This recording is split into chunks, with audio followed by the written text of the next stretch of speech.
tidak adanya kepekaan terhadap gejala masalah dalam agama kita, Masya Allah. Laki-laki walaupun cuma bercanda menirukan gaya perempuan, walaupun perempuan gayanya nggak ada kan, perempuan yang begini, ini kan bukan perempuan kan, sing gayanya melambai itu, ya orang-orang yang memang bermasalah.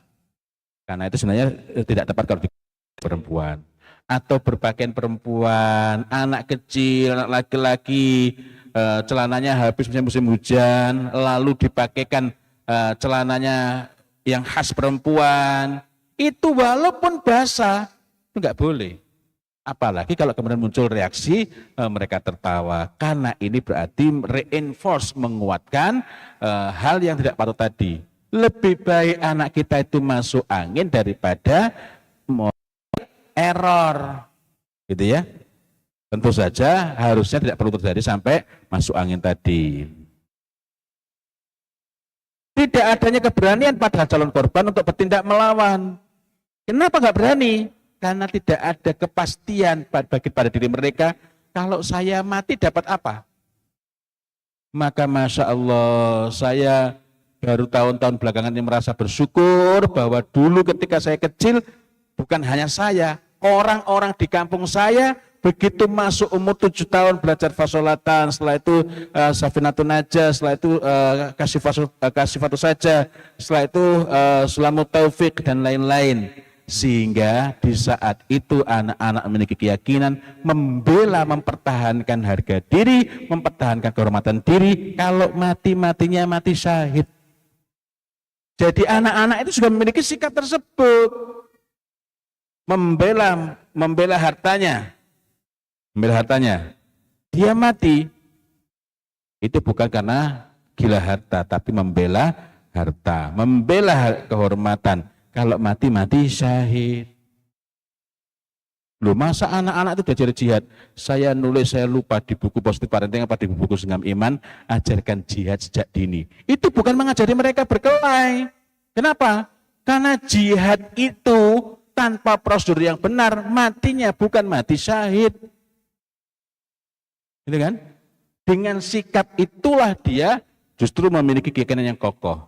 Contoh lagi, di dalam hadis Nabi Muhammad SAW mengajarkan kepada Ibnu Abbas radhiyallahu anhuma, didahului dengan perkataan, ya gulam inni u'allimuka kalimatin, wahai anak, aku akan ajarkan kepada kamu beberapa perkataan. Ihfadillah yahfadka, jagalah Allah, niscaya Allah akan menjagamu. Ihfadillah tajidhu tujahak, jagalah Allah, niscaya dapati Allah di hadapan kamu.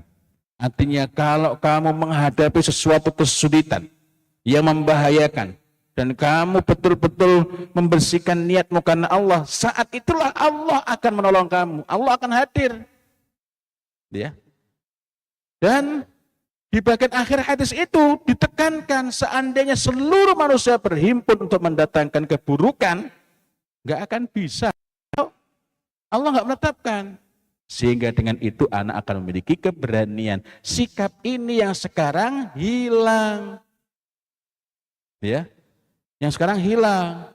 Alih-alih membangun keyakinan yang kokoh, justru keyakinannya bukan kepada Allah, melainkan pada diri sendiri. Aku hebat, aku bisa. Nah, kalimat-kalimat itu sepertinya baik, tetapi ketika anak mendapati, loh kok ternyata saya nggak sehebat yang saya bayangkan, dia justru mudah down. Nah, hari ini kita menjumpai fenomena anak nggak bisa menghargai ketika temannya berprestasi. Kenapa? Karena salah motivasi. Gitu ya? Nah, ini diantara hal-hal yang perlu kita renungkan, perlu kita tata kembali pada diri anak-anak kita. Kita dorong anak-anak kita bahwa mengingatkan, melawan, menghadapi kezaliman itu bagian dari amal soleh. Kalau ada kezaliman, maka kita harus menolong orang yang dizalimi dan orang yang menzalimi. Loh, yang menzalimi kok ditolong? Yakni dengan mencegahnya dari melakukan kezaliman. Dan menolong orang yang dizalimi dengan membela mereka. Dan kita tanamkan pada anak-anak kita ini. Ya ayyuhalladzina amanu in tansurullaha yansurkum wa yutsabbit aqdamakum. Tolonglah Allah, termasuk tolonglah agama Allah. Niscaya Allah pasti akan menolongmu dan mengokohkan kedudukan kamu. Karena itulah insya Allah anak-anak kita, mereka berani melawan bukan karena percaya diri, tapi karena yakin kalau saya tolong ini, Allah akan tolong saya. Ketika keberanian itu tidak ada, sementara kepekaan moralnya itu tipis, ini bukan pelanggaran, ini bukan pelanggaran. Maka permulaan kejahatan itu terjadi. Nah, mengapa kejahatan meluas? Sudah banyak kejahatan, pemberitaannya sibuk kepada proses terjadinya kejahatan, sehingga pemberitaan kejahatan itu sendiri menjadi stimulasi seksual. Ya. Ini memang memberitakan mengenai kejahatan seksual, tapi yang diberitakan itu detailnya. Nah, kemudian meningkatnya pemicu kejahatan semisal narkoba, miras. Ini memang saling berkelindan.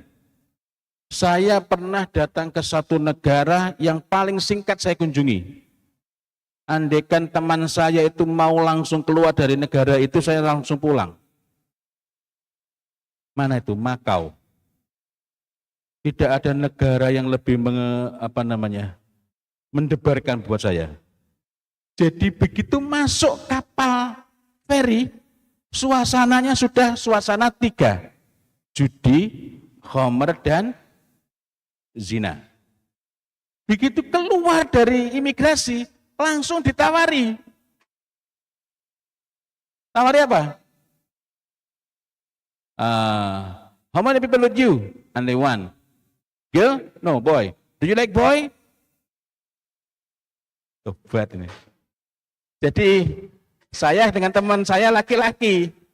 Ya sekarang saya nggak tahu tinggal di mana. Begitu sampai sana, girl no, boy. Do you like boy? Ditawari. Kalau mau cari, naudzubillah min dzalik. Masuk situ iklan-iklan khamr, dan memang pada satu sisi ini menguatkan keyakinan saya, memang saling berkelindan antara khamr, judi, dan zina. Judi di negeri kita mendapatkan tempat terhormat. Ya sekarang mulai diberantas, mudah-mudahan bukan hiasan bibir saja, karena sangat banyak penanganan perilaku yang sifatnya cuma kamuflase, di luar menggembirakan tapi aslinya masih belum, hanya yang kecil-kecil yang ditindak. Nah, maka karena itu kita juga perlu peka terhadap pemicu-pemicu kejahatan tersebut. Banyak kan? Melemahnya jejaring sosial. Zaman saya, bukan hanya zaman saya sebenarnya, intinya lingkungan ya. Lingkungan itu rumah dan ada lingkungan di luar rumah. Lingkungan di luar rumah ketika menjadi bi'ah sholihah, ada anak, walaupun bukan anaknya.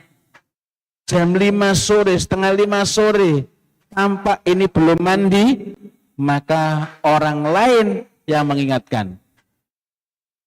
Satu saleh, udah mandi. Mereka yang mengingatkan untuk segera mandi, sholat. Yang nanyain siapa? Bukan orang tuanya. Nah, ini ketika masyarakat menjadi bi'ah sholihah. Nah, saya membayangkan kalaulah belum bisa masyarakat, mestinya lingkungan satu perumahan atau satu kompleks begitu.